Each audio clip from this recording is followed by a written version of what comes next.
palace. In front of them was the Midoriya house, but it looked to be partially destroyed.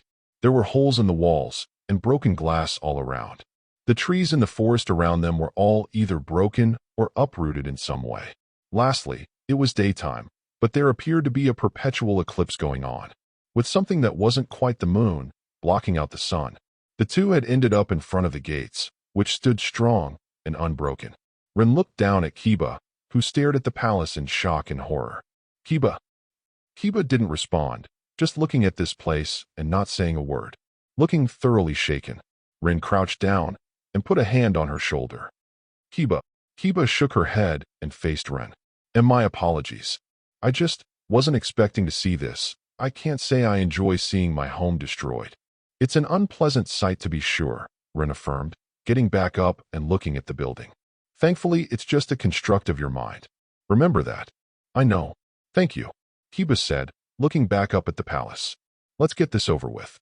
Kiba went over to the gate and pushed it open, allowing both of them to walk inside.